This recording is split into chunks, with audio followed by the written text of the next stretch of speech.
Well, hello everybody. On behalf of Salzburg Global Seminar, ETS, Microsoft, Qatar Foundation International, Karanga, the University of Malta, and the American University of Beirut, and welcome to Social and Emotional Learning in the Mediterranean region. My name is Dominic Regester, and I'm a Program Director at Salzburg Global Seminar, and also a member of the Executive Committee of Karanga, the Global Alliance for Social Emotional Learning and Life Skills. And thank you all so much for being with us this afternoon, or the European or Mediterranean afternoon. There are so many opportunities for online engagement at the moment, and all of the partners really appreciate you taking time to spend with us on this program today. So this program is going to be effectively in two halves. For the next 90 minutes, we're going to have some short presentations and some discussion about social and emotional learning, and specifically social and emotional learning in the Mediterranean. And this part will also serve as the launch event for a new book of essays, Social and Emotional Learning in the Mediterranean, Cross-Cultural Perspectives, which grew out of an earlier Salzburg Global Program that we held in Jordan back in February 2018. And thank you to all of the authors who've contributed to this book, many of whom are part of this program this afternoon, and also to my co-editors Carmel Cefai and Leyla Akoury Dirani, both of whom will be speaking later this afternoon. We'll then have a short break, and after the break from 5 o'clock Central European time, we will move to a Zoom meeting and have a discussion about an idea for a new research program, which will look at the relationship between culture and social and emotional learning around the Mediterranean. And my colleague Astrid has been in touch with everyone who'd registered for this afternoon to see if you're interested in joining the second half of the program as well. And we'll resend the login details for that just before we break later today. Hello. Hi, Hello. Leyla, welcome. Me. Excellent. Hi, everyone.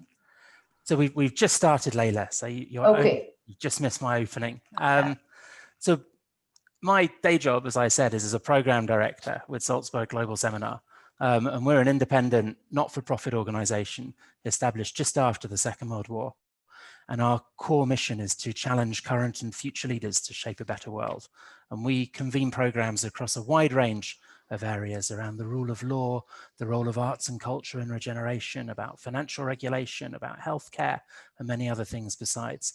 And I lead the education portfolio. And this program is part of our Education for Tomorrow's World series, which over the last 3 years has focused largely on social and emotional learning.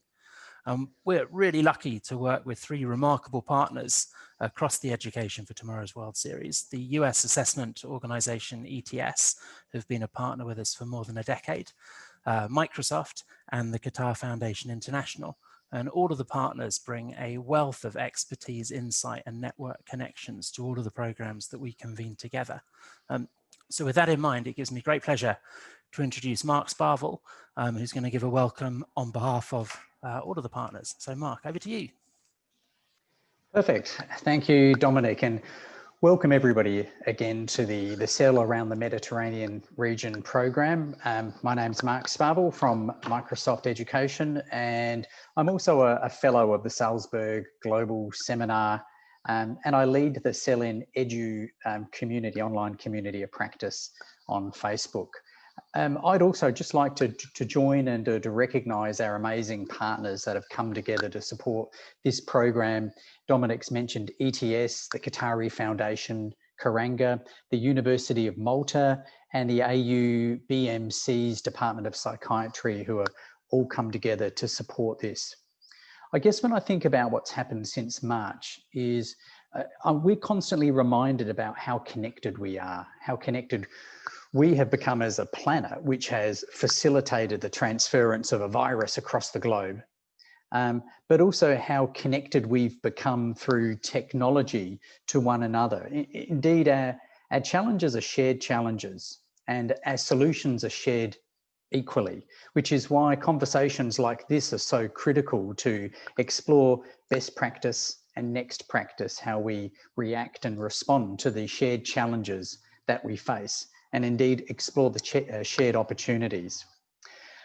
The program, as Dominic mentioned, is part of the Salzburg Global Seminars Education for Tomorrow's World series, which Microsoft has been an active supporter of for a number of years. And today you're going to explore both current and potential future practices as they relate to social and emotional learning, the process by which young people, well, the process by which social and emotional skills are both taught and caught.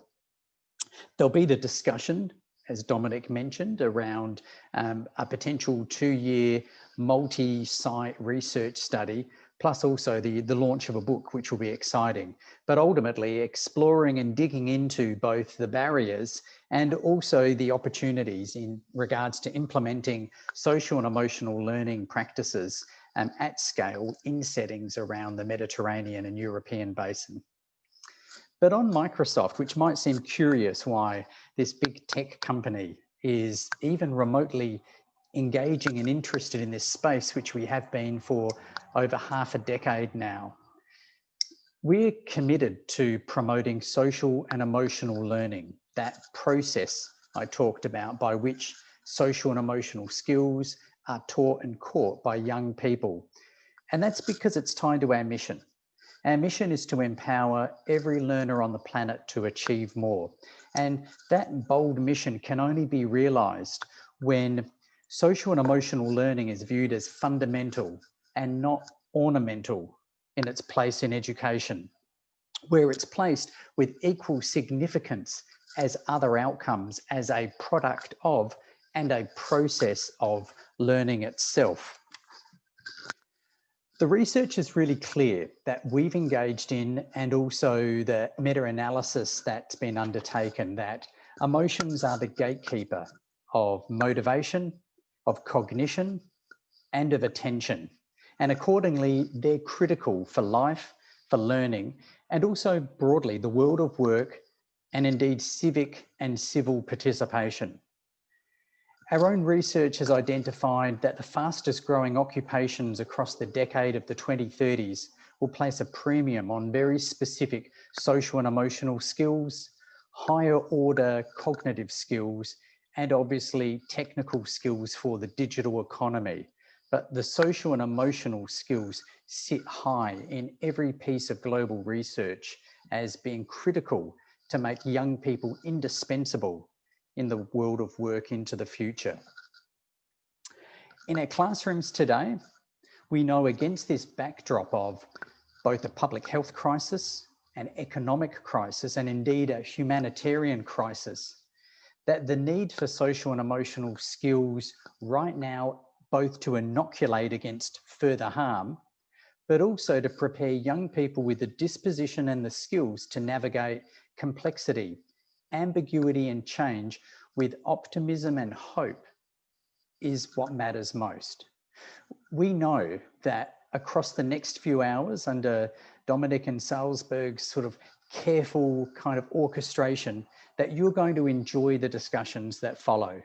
Microsoft and the other partners want to sincerely thank you for your engagement, whether you're attending this live or you're viewing this online, because there is no education reform topic that is more significant right now than the prioritization of social and emotional skills in learning.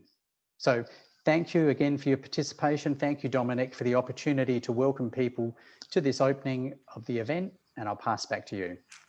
Great, thank you, Mark. So what we're going to do now is a couple of short presentations that try to situate the context in which the book was developed and share some information and insights that come from the book. So I'm going to speak first for a couple of minutes about the general social and emotional learning context, and then Leyla will talk specifically about the intersection between SEL and mental health in the Mediterranean region, and then Carmel will talk about some of the insights that come from the book.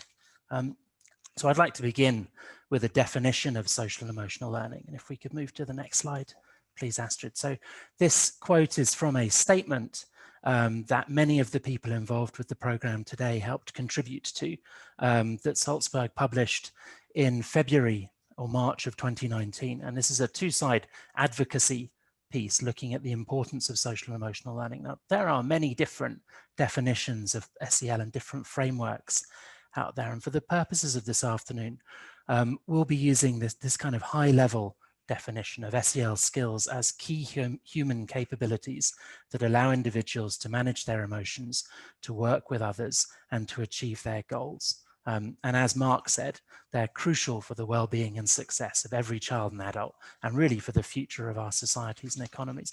And as we'll see, I think they've become even more relevant because of everything that has happened in the world in 2020 than they were before.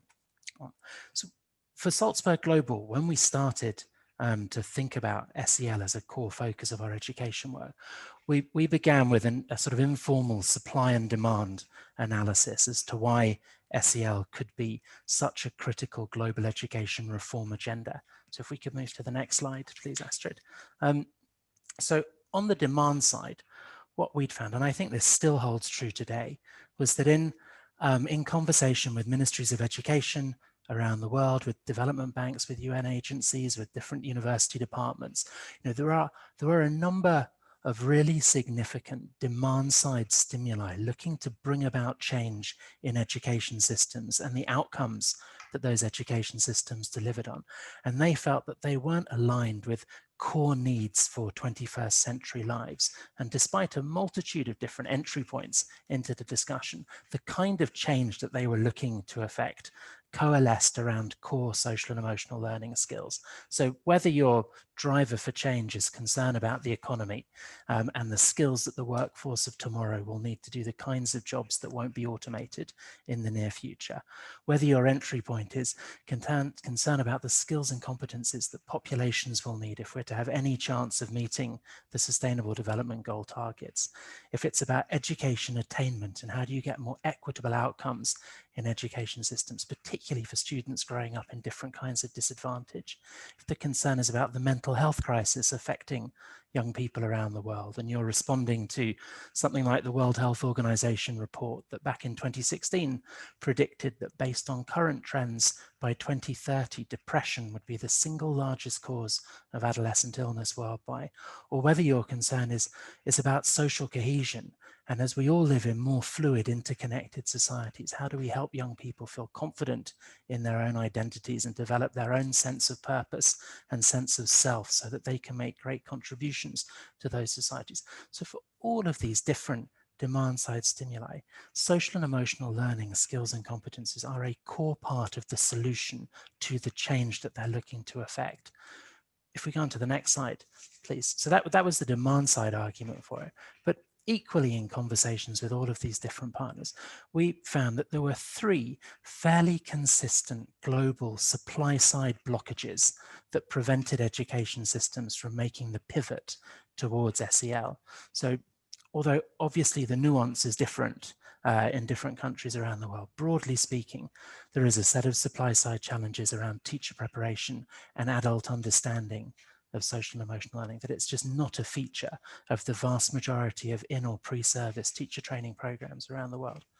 Secondly, and separately, a set of challenges around curriculum design and curriculum content and the recognition of extracurricular learning opportunities for the development of social and emotional learning skills and competences.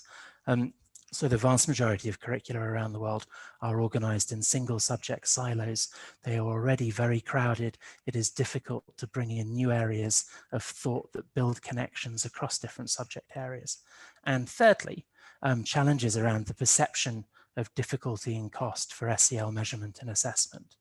And what we've been trying to do with the social and emotional learning programs in Salzburg as part of the Education for Tomorrow's World series is bring together practitioners, researchers, policymakers, academics who have got great insight as to what is possible or what can be happening in this space, why it works in their context, and so that they can share what they're doing and what's effective and strong practice.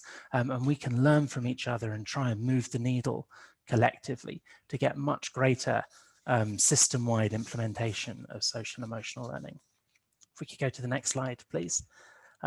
So I suppose you could say there are two overarching priorities for all of this work, and this program is very much part of this narrative. So we want to make the case and build demand for the systemic application of social and emotional learning, both within and beyond education systems. And then we want to shine a light on what works and why it works and adapt best practices around the world to inspire action. And that's very much the focus of all of the essays in the book and also of the panel discussion that we're going to have later today. If we go to the next slide, please. So as I said at the beginning, social and emotional learning has acquired, I think, even greater relevance in 2020 than it had before. That supply and demand analysis is still true today. It was definitely true back in 2017, 2018, when we first started looking at focus on this topic. But if you think about the state of the world today and how we're at this moment of convergent crises, so there's the climate crisis, there's the education crisis sparked by school shutdowns and education disruption that the pandemic has caused. There is the struggle for racial justice in many parts of the world. There is the empathy deficit that many policymakers identify as a root cause of societal challenges, and many other crises besides the learning crisis that predates the pandemic. SEL is a core part of the solution to a lot of these crises. The impact of the pandemic and some of the thinking that is emerging about education reform and the future of education really highlights this, I think. I was lucky to be part of a series of programs earlier this year around the theme of education disrupted and education reimagined.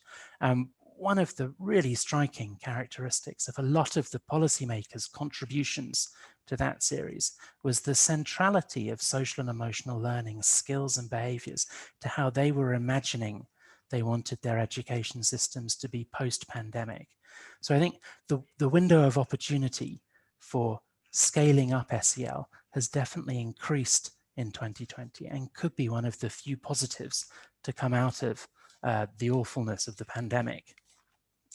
Before I hand to Leyla, who's going to talk, like I said, very specifically about the intersection of social and emotional learning and mental health, I wanted to share a few resources and SEL communities that I find incredibly useful in the work that we do here, and which might not be known to everyone who's watching. So first of all, there's the amazing work of the Easel Lab at Harvard University. This is the ecology around social and emotional learning, who have a fantastic site called Explore SEL that lets you map the different skills and behaviors that exist in different SEL frameworks against one another to get to a greater harmony of language or common understanding around what is meant by different terminology in different programs and which programs have particular emphasis on the development of different kinds of skills. The second resource is from the Yale Center for Emotional Intelligence and the Ruler program.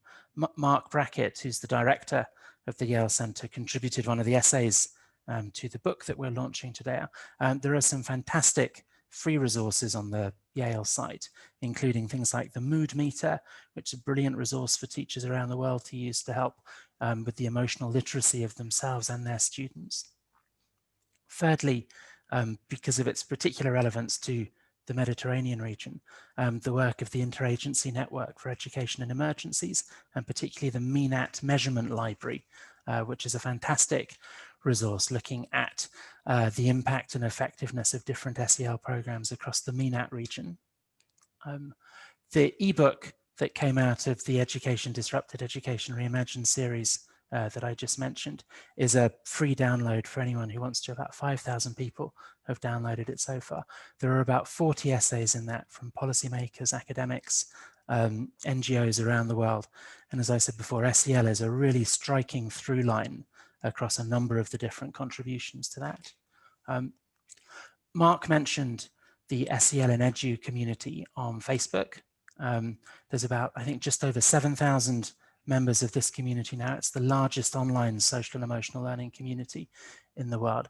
It's another fantastic place to go if you're looking for resources, if you're looking for potential partners or co-collaborators, if you're looking to share insight and experience, or if you're looking to learn from other people. And then finally, Karanga, which is an initiative which has grown out of some of the Salzburg programs and is the Global Alliance for Social Emotional Learning and Life Skills. We have a newsletter, there are resources on the Karanga website, and we also organize quarterly events, quarterly online social and emotional learning events. we'll be sharing this presentation with everyone who registered for today after the webinar. So all of these are hyperlinked in the presentation and you'll all get that afterwards. So that was a really quick tour of, I suppose, the context in which the book was first conceived, and some of the resources and communities that are particularly useful, I think, at a global level for social and emotional learning. I'm now going to hand over to my co-editor, Leyla Dirani, who's going to talk for the next 10 minutes or so about social and emotional learning and mental health in the region. Over to you, Leyla. Hello. So first of all, I'm so happy to meet again, to meet some familiar faces. I hope everyone is fine. And I'm also happy to meet our colleagues who are around this table from around the globe. I hope we will have the opportunity to meet again and again. So before I start my presentation, I want to highlight that social emotional learning is a concept that exists throughout a child development, and the ties between SEL and mental health are very strong. I would say that psychotherapy is really about deconstructing maladaptive connection between learned thoughts and behavior through a corrective emotional experience. And this kind of introduction will help us better understand what I will be presenting very briefly, to leave some room for discussing the book and for the next speaker. So the next slide, please. So mental health intervention in school settings are numerous, because schools play a major role in providing key opportunities in preventing or addressing mental health issues. So we have several mental health interventions being implemented in schools, and a few of them have been evaluated. We find in the literature mental health, emotional literacy, emotional intelligence, resilience, life skills, character education, and social emotional learning, the focus of our current discussion. I will try in the next slide to show how SEL intervention are connected with mental health of children. If we look at this conceptual framework as cited in Durlach and all, and I forget to mention that behind me we have Julia and Joel, my student, who helped in this presentation. So thank you, Joel. So SEL, the proximal goals of SEL are, as we know, self-awareness, self-management, social awareness, relationship skills, responsible decision-making. This will help for a better adjustment and academic performance. So more positive social behavior, fewer conduct problems, less emotional distress, improved test score and grades. So if a student masters SEL competencies, this results in a developmental progression that leads to a shift, a change from being controlled by external factors to internalize beliefs and value, to care for others, to make good decisions, to take responsibility. And I think this is the aim not only of education, but also the aim of child psychology and child psychotherapy. So if you can move to the next slide. So what are the competencies that are under the social emotional learning? So we can divide these competencies into two domains. We have interpersonal competencies like listening, communicating, talking, perspective talking, negotiating, and social problem solving. So this is in relation with others. But we have also intrapersonal competencies, such as realistic goal setting, positive mindset, self-control, emotion regulation, coping strategy.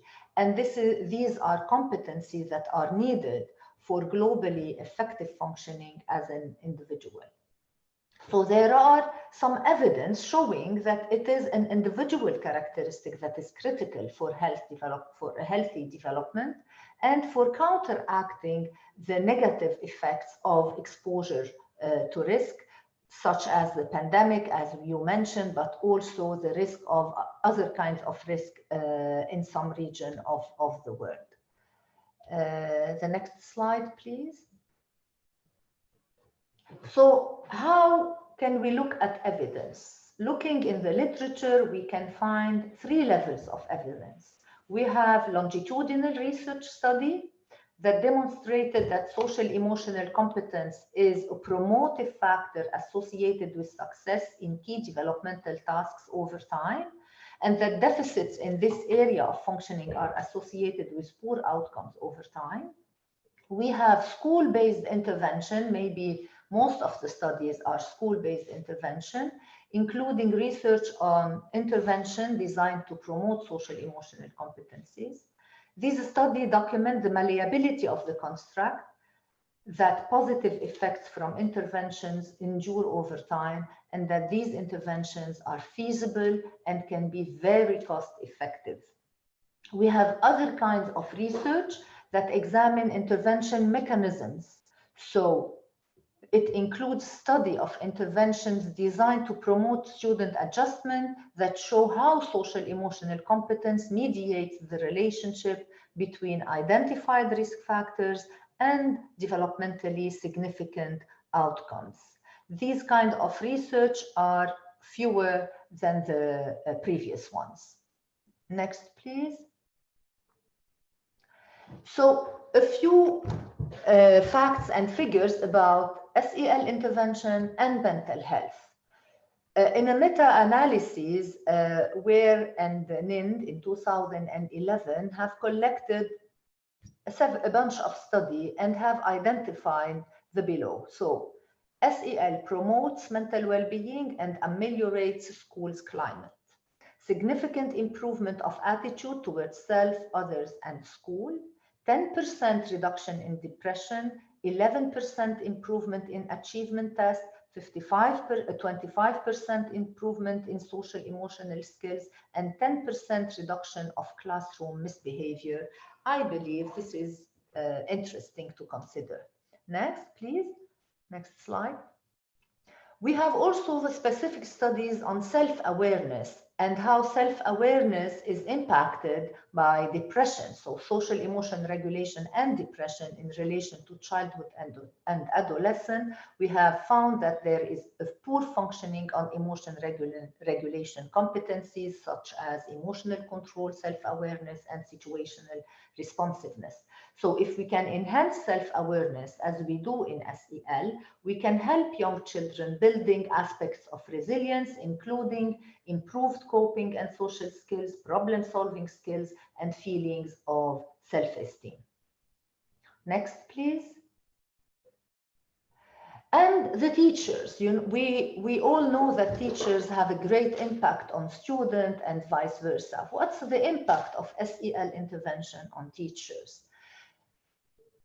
Impact on teacher may affect the students, and it is an important proximal outcome to examine.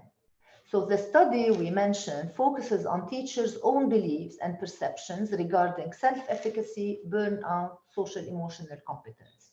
So this study have found that positive impact on teacher self-efficacy regarding behavior management and reduces experience of burnout, higher level of personal accomplishment, and as a school-based intervention that include SEL strategy have broader benefits on teacher across board. Next slide, please, Astrid. Yes. But the literature has some limitations. Actually, we don't have study that show us long-term effect of program implemented. And recommendation were that we need booster sessions to make the change sustainable throughout the years. We don't have a clear description of the mechanisms of change mediating the relationship between each component of SEL and student mental health outcome, and studies are needed in this area. And there are some evidence supporting the relationship between some of the SEL competencies and mental health outcome outside the realm of SEL. So and we may need to look further into this domain. And we have rare studies on the impact of SEL programs on teachers' skills and well-being And here too, there is room for further and future researchers. So to conclude, Astrid, please, if we can move to the next slide. As a conclusion, we can say that cognitive, emotional, and social development and competencies are core components of a human being characteristics, and we all agree on this. When there is dissonance between these components, there are social and individual mental health issues. So SEL would be the channel through which adults, educators, nurture positive and harmonious cognitive, emotional, and social development, and that schools will be this nurturing environment where a child can flourish and develop all areas of his or her personality. Thank you all for listening.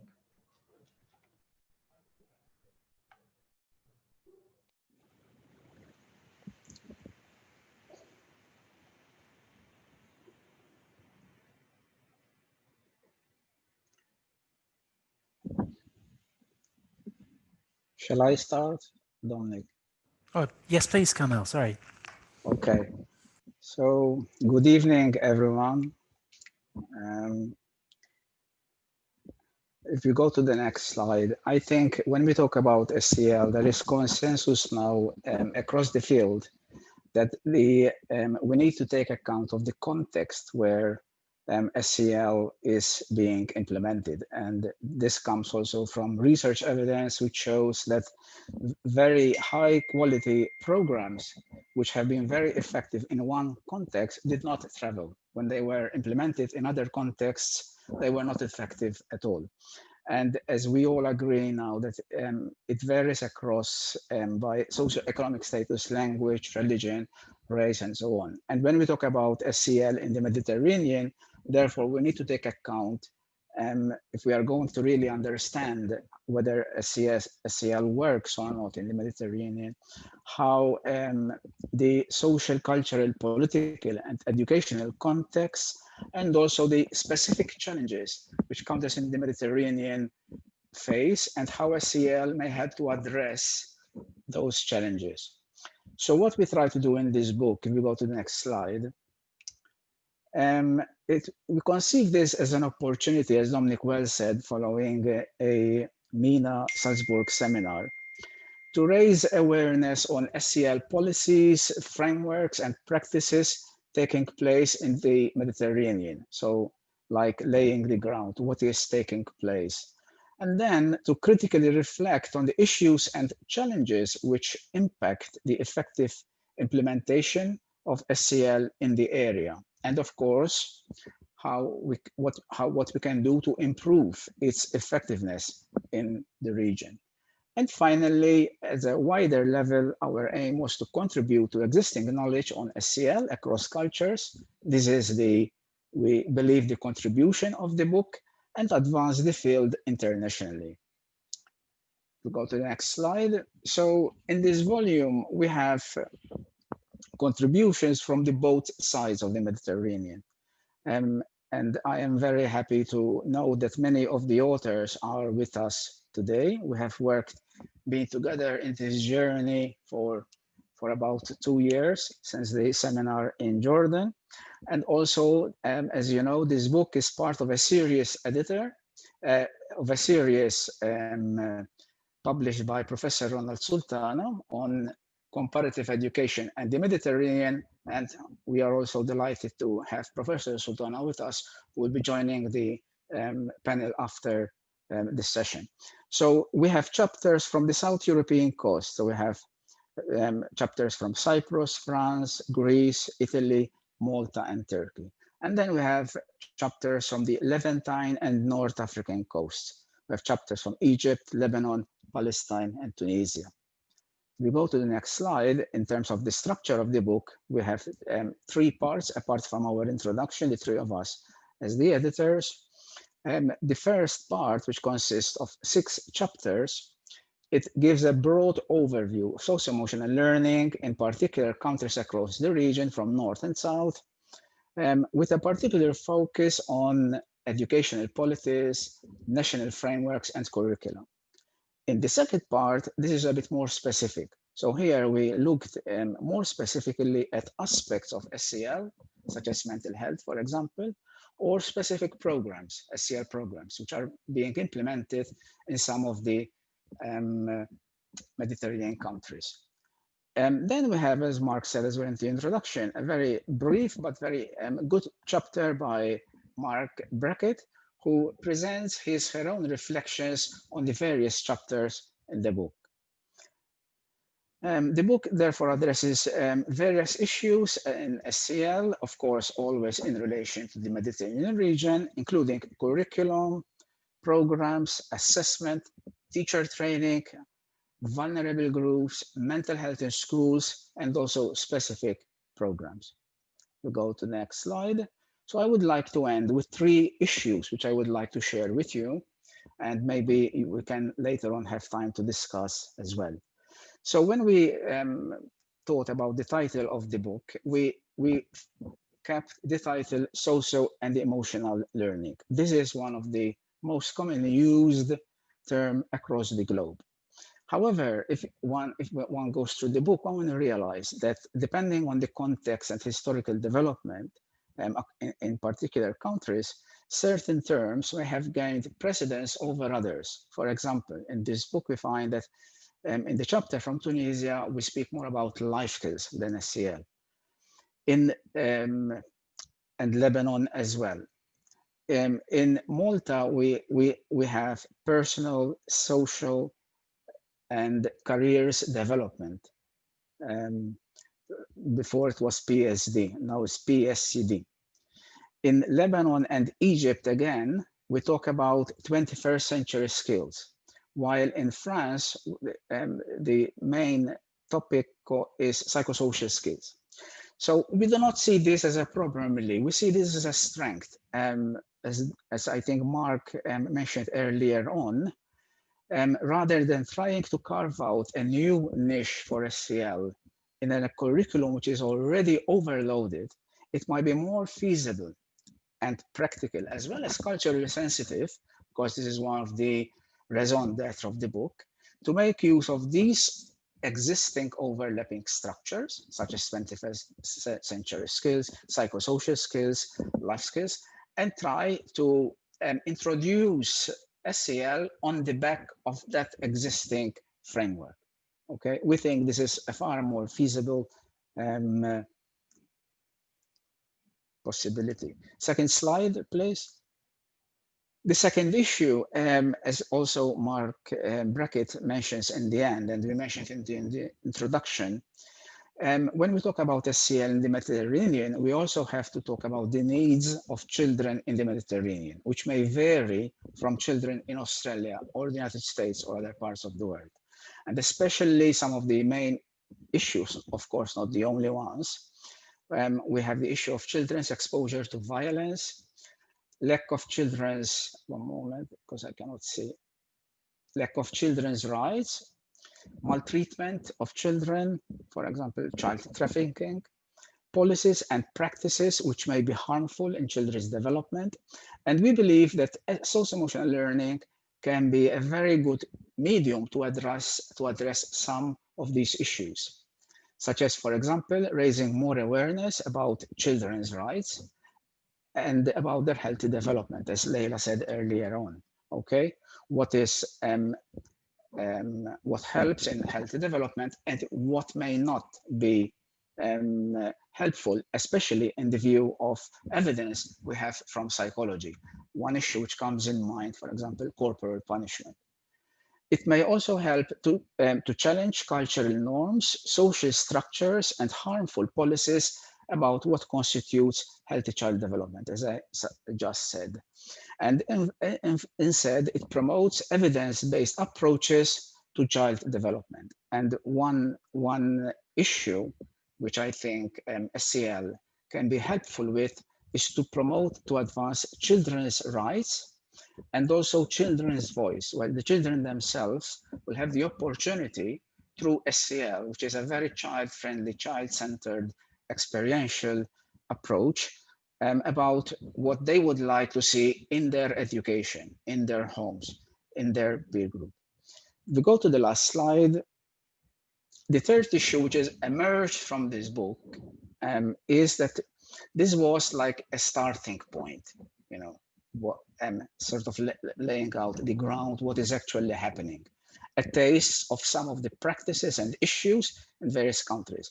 Now I think we need a comprehensive, structured, and scientific approach to help define the field, the issues and challenges of SEL in the Mediterranean. And this is what we plan to do together with some of you in the second part of the project. Thank you very much.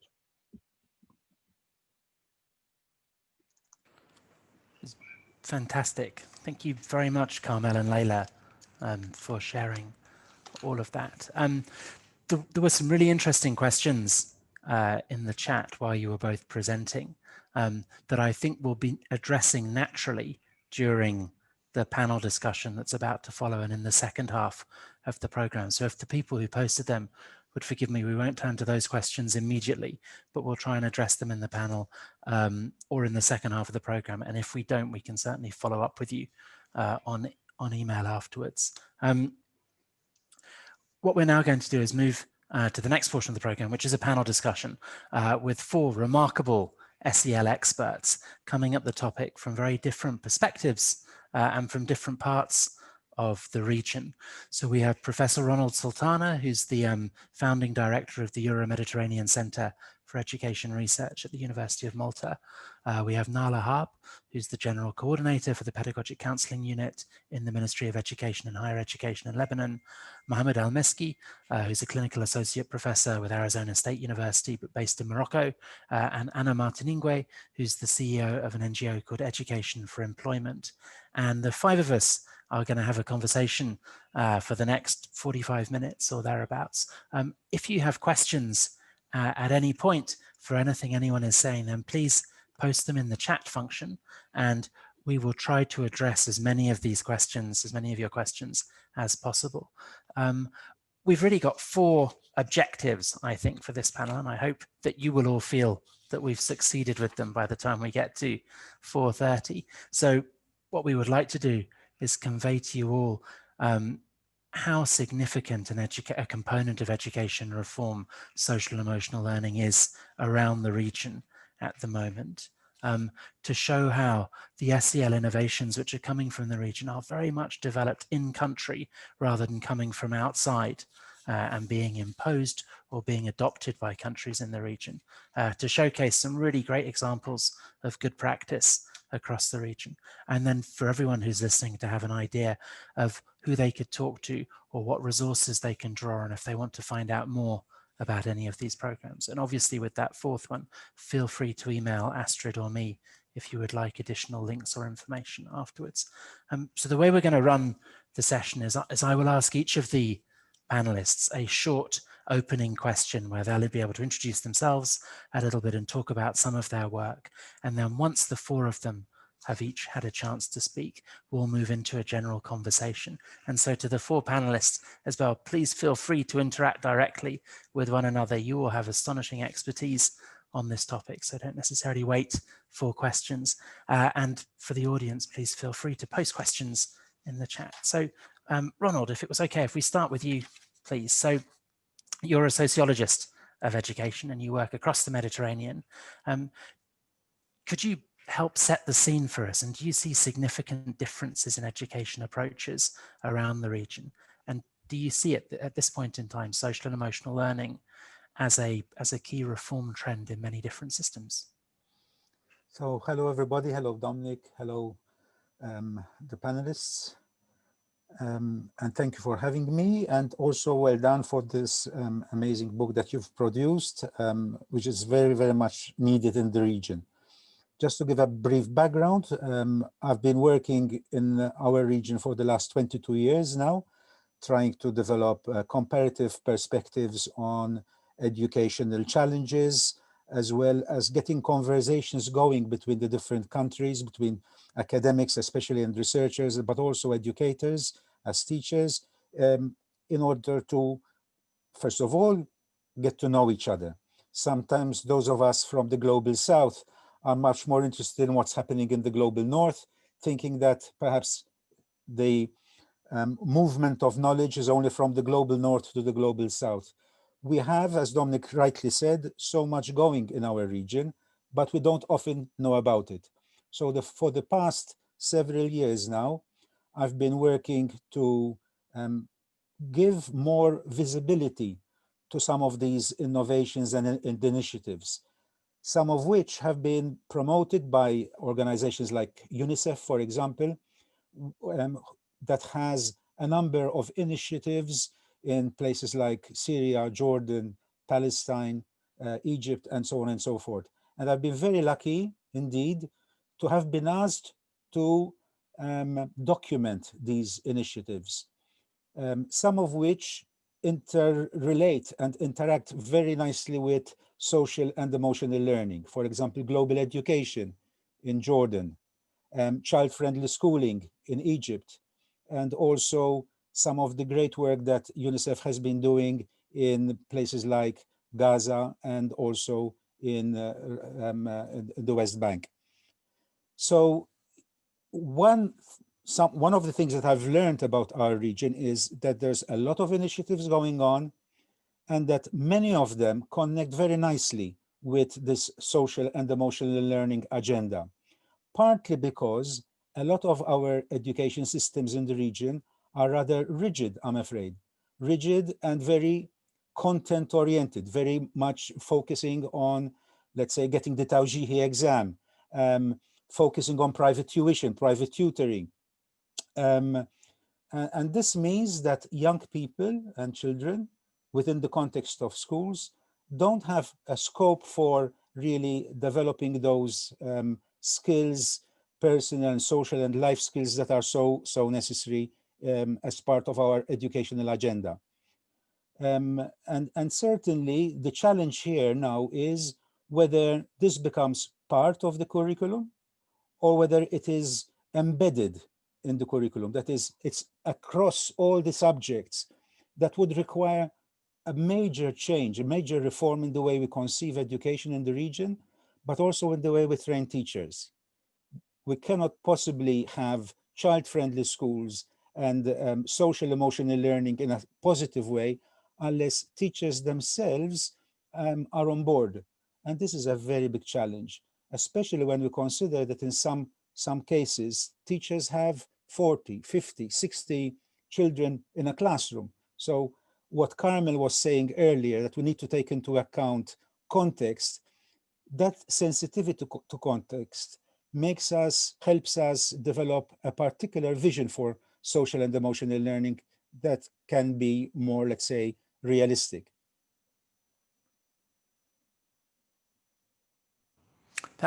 Thank you so much for that, Ronald. It opens up an enormous number of potential conversations that we could all have, and I'm certain we'll be coming back to some of those ideas when we move into the group discussion. Nala, if I could turn to you now, please, if that's okay.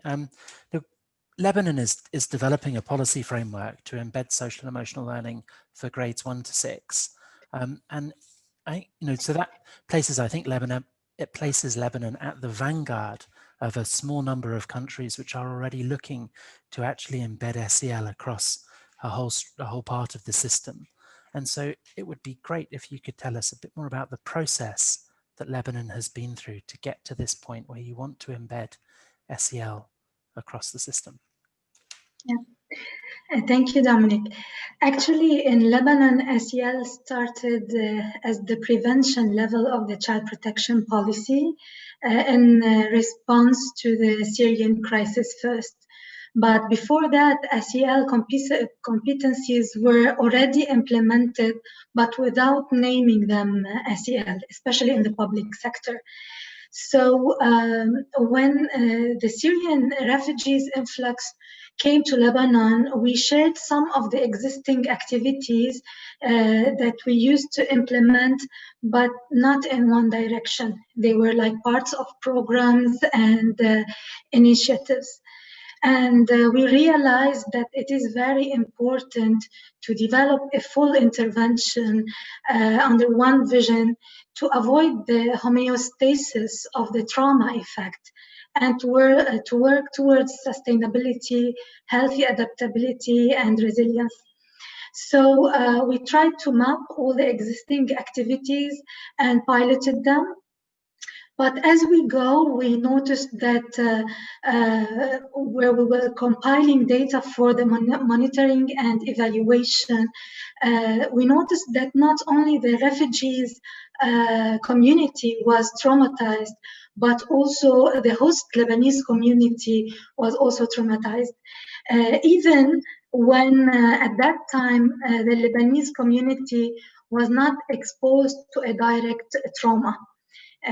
Not like now.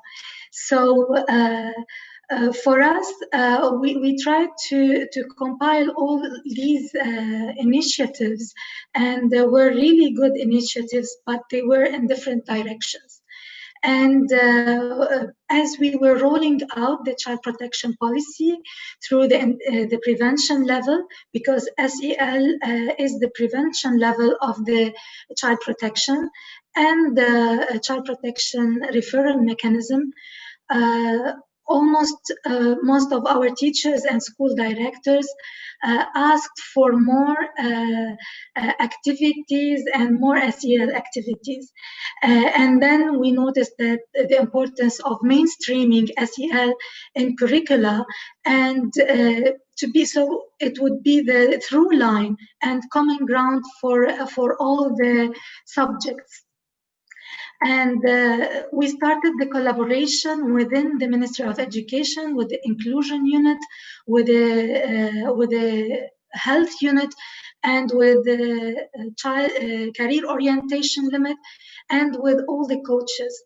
And externally, we are collaborating with different entities and public institutions such as CERD, who are in charge of developing curricula and teachers training. And as presented already, for us, the SEL is not designated for students only. It's a whole level that could be implemented with teachers, students, and also parents, because we look at it as a holistic vision for our children, and in an ecosystemic model, not only a one linear model.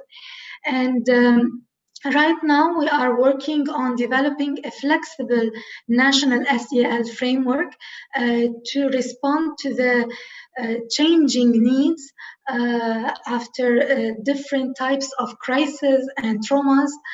So we are working on that, and to develop a measurement tool with the support of NYU, Harvard, and Kitabi right now. The SEL turned out to be a basic need, indispensable to all communities. We've piloted our program with Lebanese, with Syrian refugees, with different regions in Lebanon and different religions. And we noticed the improvement, not only the change usually arrives, but how to manage change to be improvement. It's very interesting.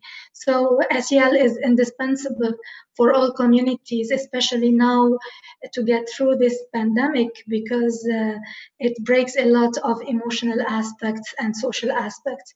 And for us, it goes beyond the direct outcomes, for example, employability or direct outcomes. It goes to a more holistic balance and well-being for the child. And it's not a luxury. It's the foundation of high-quality education, more productive communities, and more humane societies. Thank you.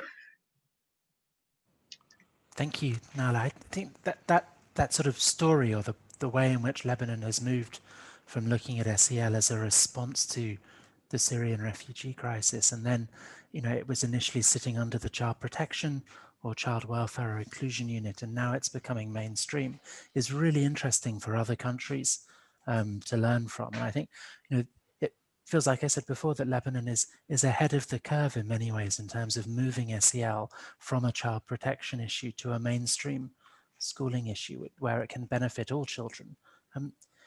At the moment, it is the intervention is focused on grades 1 to 6, isn't it? As well as sort of the way in which it spills out of school. And are there plans to move it beyond grade 6 in the near future? Absolutely. The first focus was from grade 1 to grade 6 because it was a response to the Syrian crisis, and the education was mandatory up to grade 6 for the Syrian refugees. So as a first step, we started from grade 1 to grade 6, but we are moving and preparing for the other grades also under the national framework of SEL. Brilliant. Thank you very much. I think what you said about teacher training is really interesting as well. And, there've been a couple of questions about teacher training, which is a beautiful segue to bring Mohammed Elmeski into the conversation, because Mohammed, Morocco is making really significant changes to its approach to teacher training across the country to include more social and emotional learning in pre-service and in-service training, if that's right. So we would love to hear more from you about that process, please. And welcome. It's lovely to see you again. Thank you, Dominic. Yes, and maybe I think it would help to focus things if we start with a few numbers, like the I would call it the number driver of the focus from a policy side is the fact that by 2030, the Ministry of Education looks into recruiting around 200,000 teachers, which is a massive number given the number of teachers who will be leaving or retiring in the coming 10 years. So this has been something in the making between 2015 and 2030. What this massive number of teachers who leave or retire, and also the equally massive number of teachers who are going to join the profession, it brings a gigantic opportunity in terms of being able to effect change and influence the way teachers are trained early on, especially through the pre-service teacher development. Which brings me to the focus of the national government and the Ministry of Education on the university reform in general. Maybe another equally, I would call it, equally important number that brings a bit of a pause is also the fact that in 300,000 students leave the secondary schools without getting any kind of diploma. They just drop out. And we've got around, amongst the university population, we have something like 47% of students who go to university leave without a diploma. So the ministry is very much concerned with a very or highly inefficient system in terms of making sure that people stay in schooling, benefit from schooling, and what they get out of education, they get something that they could use to get a job or to get either be prepared to go to college, or when they leave college, they be prepared to get a rewarding opportunity. Another important milestone is which is really a good milestone, is that in 2019, Morocco ratified its 5117 law. It's called the education law. Now, the difference between that watershed law and what happened before is that right now education reform in the country is much more stable because it's defined and determined, and even the strategy of which is planned according to a specific law, which is the Law of Education 5117. In that law, in its preamble, is super clear about the importance of life skills as one of the facets of a high quality education system. So taking you back to the number of 200,000 teachers and the opportunity that it presents, this is also seen in conjunction with the new university reform, which now moves from a business as usual type system of high school diploma plus 3 years, and then after the 3 years you get the undergraduate degree, into more of a bachelor program that is very focused on life skills, where it has in the bachelor's program, it's around 48 modules total to get your bachelor. Out of these 48 modules, each student has to take at least 8 modules focused on social emotional learnings, where the first 2 modules in year 1 are focused on study skills, and the second modules are focused on life skills. And the third and the fifth and sixth module is focused on citizenship. And then the seventh and the eighth module, which is on the fourth year, it's focused on employability skills. So the idea of making sure that these modules are integral to the university reform, the bachelor's reform, is critical, and for me is highly transformative. And tying this with the teacher training program, because again, we know that with these type of modules specifically focused on and the preparation of our teachers, they are going to have not just the cognitive, but the metacognitive knowledge needed also to support their students, be it at the primary, middle, or secondary school, which is really very, very important. So now, as things stand, and especially because of COVID, things have paused a little bit, because the ministry was poised to transition into the bachelor reform right this year, where all the universities are going to turn into a 4-year system instead of the current 3-year. But it's coming, and the anticipation right now is that the transition will happen right after COVID, which I hope by September of 2021. Where this system is going to be in place. Specific committees that involve all the universities, especially universities that focus on this specific program, have already identified social emotional learning and life skills as a priority of focus in terms of the faculty. And they've also communicated with my program, because again, one of the other things I'm doing is I'm directing on behalf of Arizona State University a USAID funded program that is focused on the preparation of primary teachers. We are very much looking into this entry point of building the life skills as one of the fronts of improvement of the undergraduate teacher training program in the country. So this is something we'll be working on for the coming 3 years in full collaboration with the 12 universities and the 12 teacher training centers here in Morocco. We're not going to be imposing anything. Everything will be done in a bottom-up approach.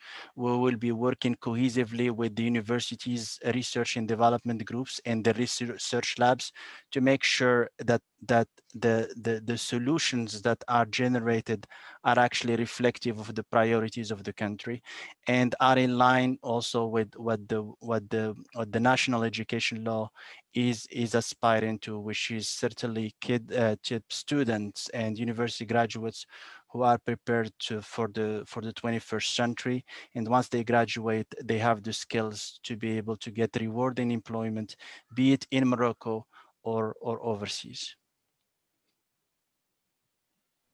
Thanks, Mohammed. I think that whole reform process is really interesting.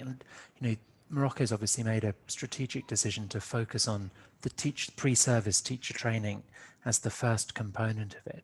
Are there also parallel conversations going on about curriculum reform in the K-12 space, and the kind of, once you've got these new teachers in the system, the capacity to apply SEL within the curriculum as well as in teacher-student interactions? Great question, Dominic. Yes, and these conversations are taking place right now, and so the ministry. Let's say that the 2 important departments in the ministry is the Ministry of the Department of Education, and then the Department of Higher Education, and these 2 are collaborating very, very closely to make sure that whatever happens in terms of curriculum development, which is an ongoing process, especially in the K through 12 system, is reflected into the way the teacher training is happening. So certainly the country has just also implemented the new curricular reform, and there is a lot of clarity about these social emotional learning as one of the dimensions of improvement. And there's been just before we bring Anna in, I'm sorry for the delay, Anna, but there's a couple of questions and comments around the sort of intersection between social emotional learning and teacher well-being. And, you know, both for you, Mohammed, and for Nala, I'd love to get your thoughts on whether, as you look more at SEL as a component of teacher training, it also sparks other thinking about teacher well-being and teacher mental health. So maybe Mohammed, you'd come, or Nala, you come in first on that, and then Mohammed, and then Anna will shift to you if that's absolutely. Okay. So Nala. Well, absolutely. When we say training for teachers, we mean capacity building. So when we were like meeting and doing some pedagogic reunion with teachers, we noticed that they are in distress themselves too, also due to the different crises they've been through, and also for parents. So what we did right now, and it will be published very soon, is a whole workshop for self-care for teachers and for parents, and some connections, who to connect to in case they feel a lot of distress, and we attach the sign of distress, and if they need any support in, for example, discipline, positive non-violent discipline, and so on, we are there and supportive, and we've added the numbers and the contact way.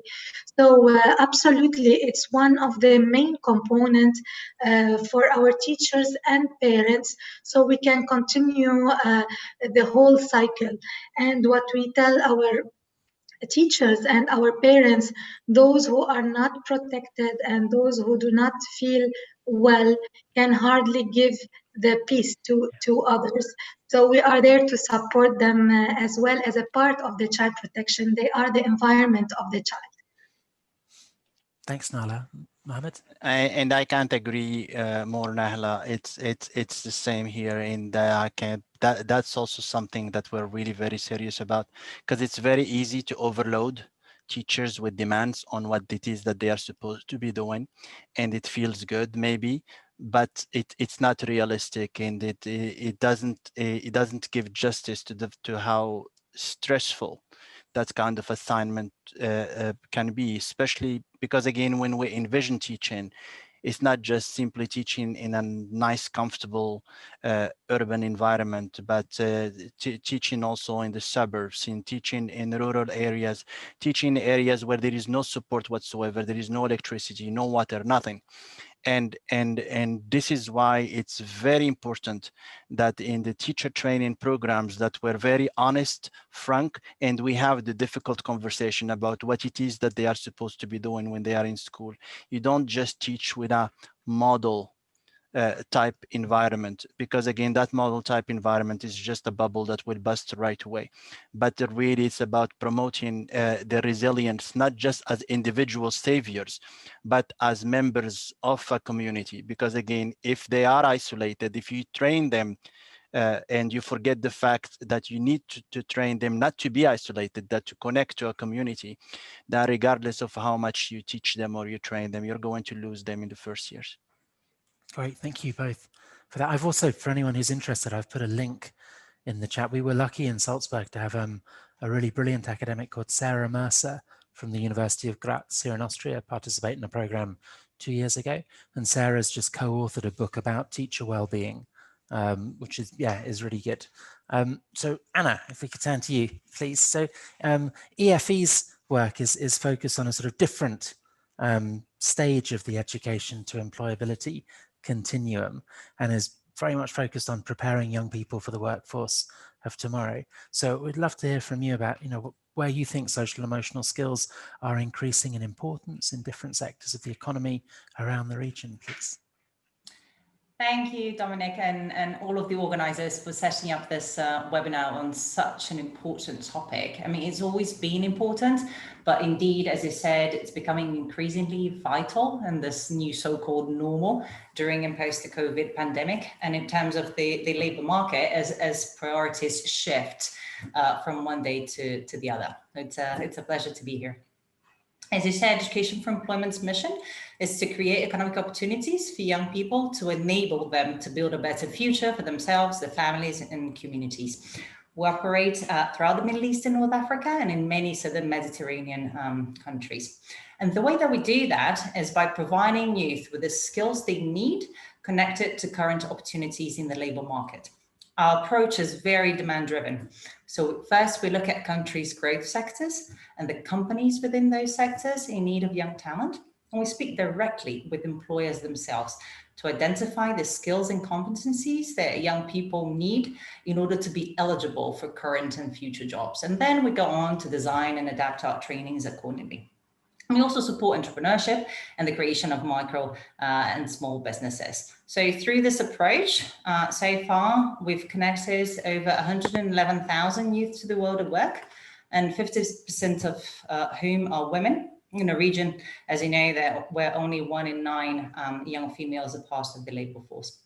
So while skills needs may vary according to sector and occupations, one thing that all of our more than 3,100 employer partners throughout the region coincide is, in addition to digital skills, which of course are now needed in practically any job, and also with the surge in demand for virtual and remote work, is the need for what you may call, and many colleagues have mentioned before, so soft life, 21st century, with social and emotional skills.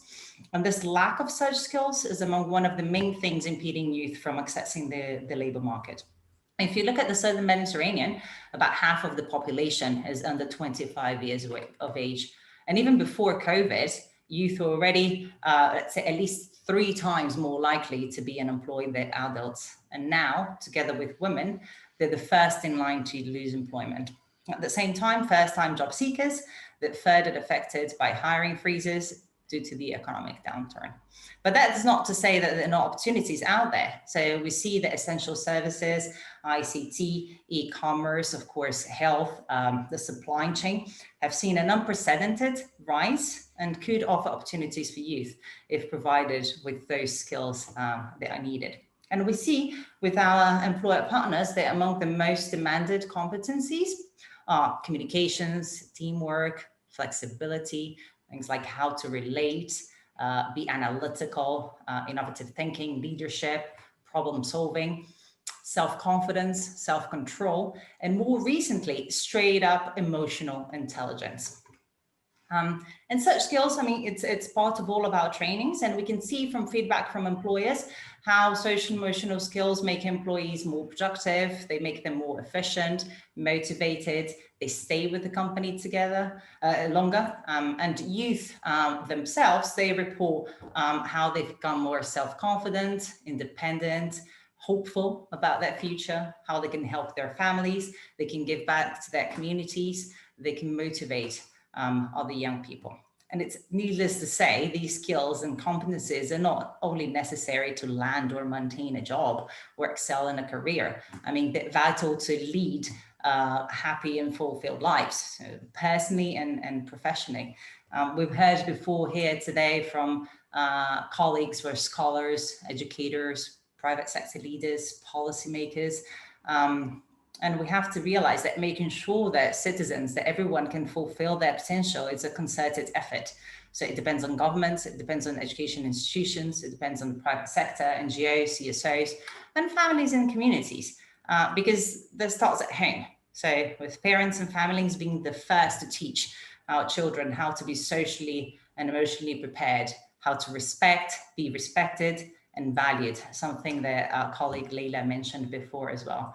Then going through to schools, from the very early stages to universities, career centers, all of which should not only be focusing on teaching children in youth traditional subjects, which of course are necessary, but it's not enough. I mean, what we're talking about here is the need for a more holistic approach to learning, where more attention is paid to teaching children and youth, and of course helping and supporting teachers do it, but on teaching children and youth on how to learn, and that can only be achieved through social and emotional learning, because these are essential adaptable skills that everyone needs and will be able to leverage no matter where they are and or what they do.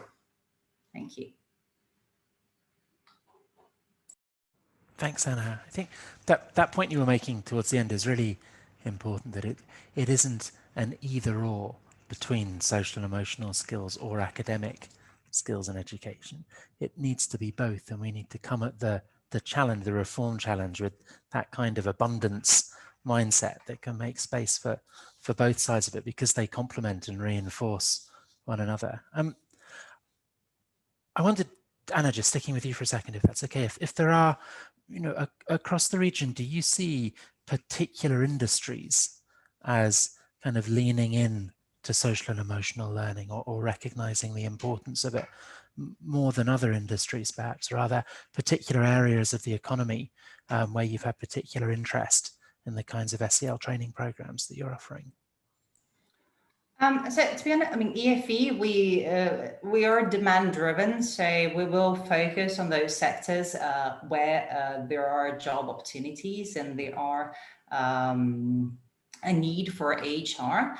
And those trainings can be, the technical part of the trainings can be focused on almost any sector, but every single one of sectors, regardless of whether it's maybe the more obvious ones like hospitality or sales, where you do have a lot more of a personal interaction with clients, and you do need to have social emotion learning skills. But employers from manufacturing sectors, from automobile, I mean, sectors where employees wouldn't necessarily have that much contact with other people, they also ask for social and emotional skills. So this is common to every single sector. So in every single training that we do, regardless of the employer, regardless of the sector, social emotional learning is always the first part, and then we move on to the technical, depending on what kind of jobs or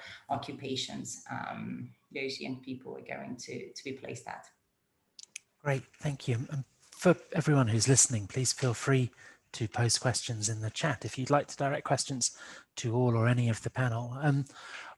I wonder if we could slightly adapt the question I just asked Anna for Ronald, Mohammed, and Nala, and sort of interested in this idea of how we can achieve incremental progress and reform with SEL, and where you think the natural alliances are with social and emotional learning programs. So, Nala, you talked about the entry point being inclusion and child protection as a response to the Syrian crisis. I wonder if you're also seeing certain subjects in the curriculum which really lend themselves to the development of SEL, or, Ronald, with your work across the region, you referenced a number of reform initiatives which connect or intersect with SEL, and where you think the obvious alliances are for people who are pushing for SEL.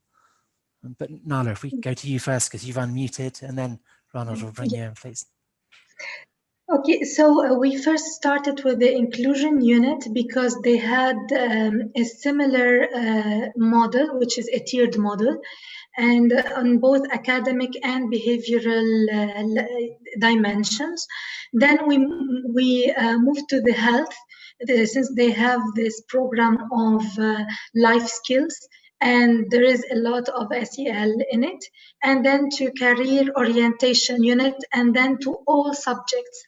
What we noticed, Dominic, that it's important to go in parallel, one, embedding SEL in all subjects, because it should be the environment, the school climate, the classroom's climate, and it's very important to enhance those skills every day. And as extracurricular activities, especially for those having difficulties in learning difficulties and so on, they would be more at ease to prove their self-efficacy, to learn more about themselves in extracurricular activities far from grades. I know that when we embed SEL in the curriculum, the whole approach should be different and the assessment should be different. Children shouldn't be looking at assessment as something to be judged upon, but it should help children gain more skills all across. So this holistic approach tackles all subjects plus the extracurricular activities in our environment, because lots of vulnerability and lots of crises and different crises on the personal and collective level.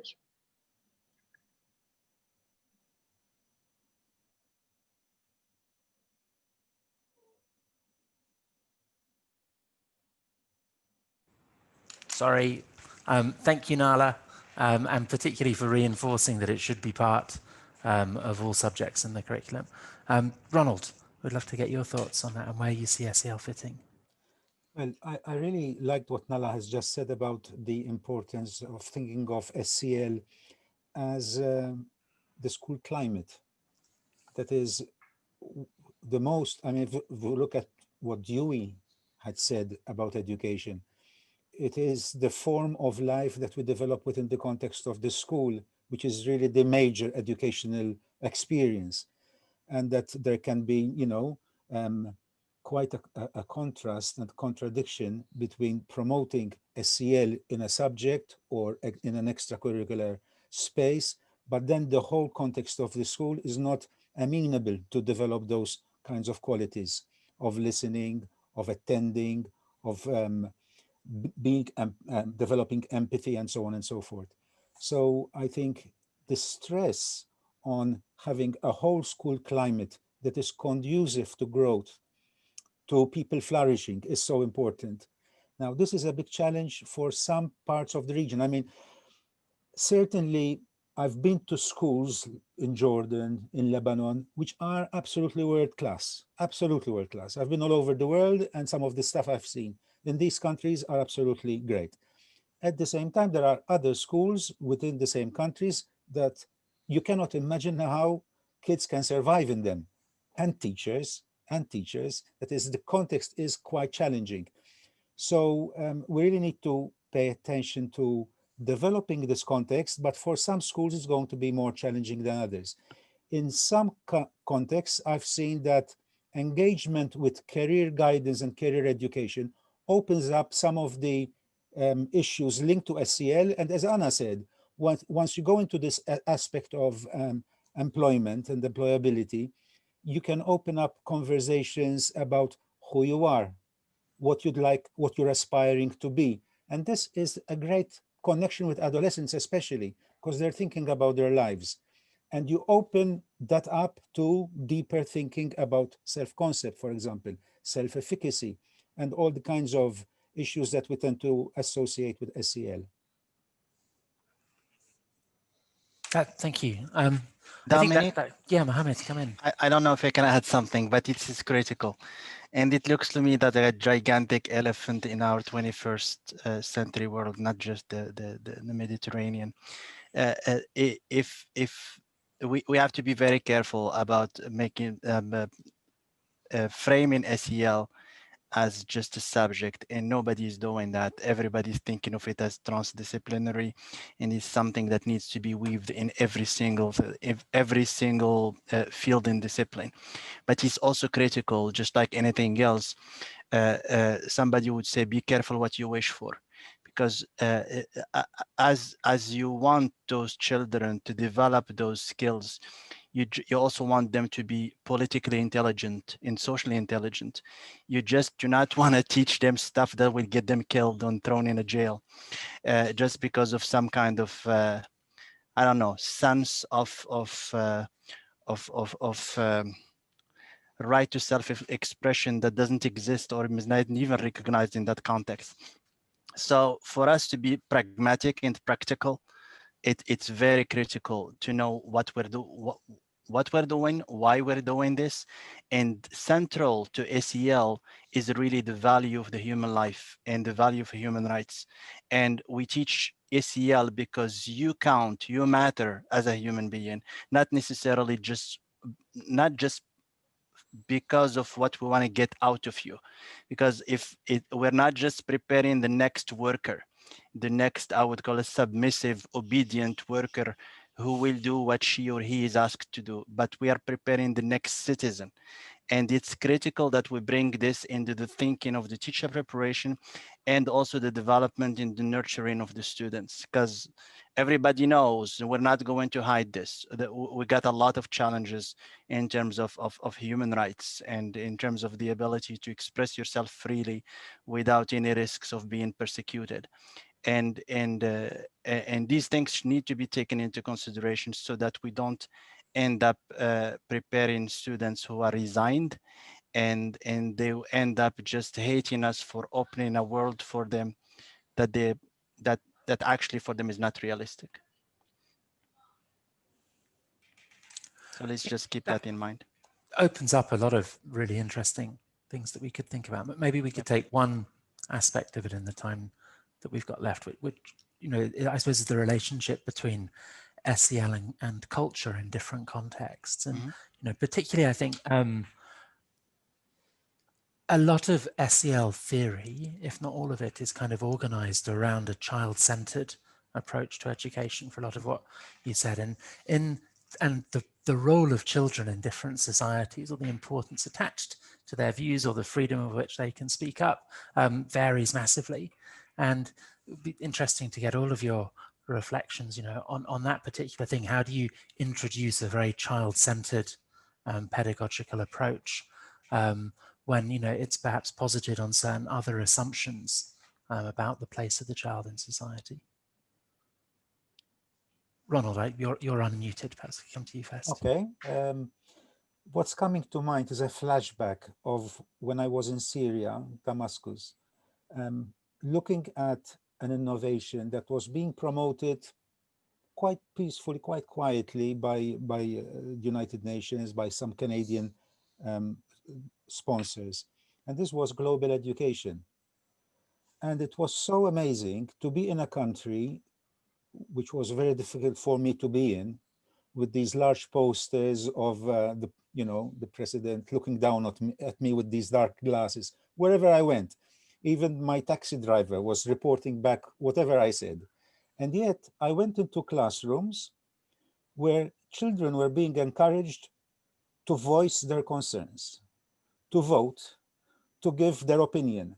And that was, to me, an amazing insight into what education can do, despite the political context in which they lived. You had teachers who were not particularly courageous or flamboyant about what they were doing, or even very political in their approach. But they created spaces for these children to voice, to voice their concerns, to express themselves. And I realized how powerful education can be in a quiet way. I really agree with Mohammed. It's very easy for us to say, radical stuff.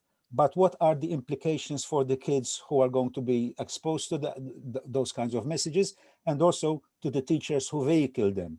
So I agree with Mohammed. And at the same time, I had this flashback as he was talking about what education can do when it's, when it's really embedded in particular values. And the values that were being promoted in these classrooms were democratic values, despite the undemocratic environment.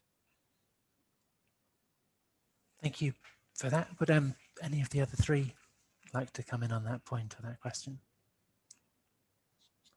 We're almost at time. Yeah, I just want to add a quick note that the importance of SEL is not only what we are providing, but also the how. And the how helps children assess what their needs, their internal needs, and how to interact with their environment. So what Mohammed said, I can understand it, I can resonate with it as well, but also the how is very important, because we teach and we help children by doing and by helping them how to express and how to disagree with empathy. So the how can help us also reach progressively where we want to go without the need to go on a violent way and or into breaking the communication if we disagree. Mohammed. No, I just wanted to add something so that for me, I underscore, I would call it the intelligent approach to teaching or training our students. Don't get them in trouble. Just like I said in the chat, make sure you implement the do no harm principle. Don't and you know the foundation of this is that's critical thinking. Critical thinking is not just, okay, go be critical. Critical thinking is be critical and also be aware of the environment that you are in. That's a negotiation, and we live in complex systems. I'm not just talking about the Mediterranean, but wherever we live, very complex systems where sometimes you're only valued and your rights are only valued when people agree with you. But when there is disagreement, that's when tension comes. And this is where I would call it a new level of skills have to be into place, where this is where you negotiate tension and you negotiate conflict.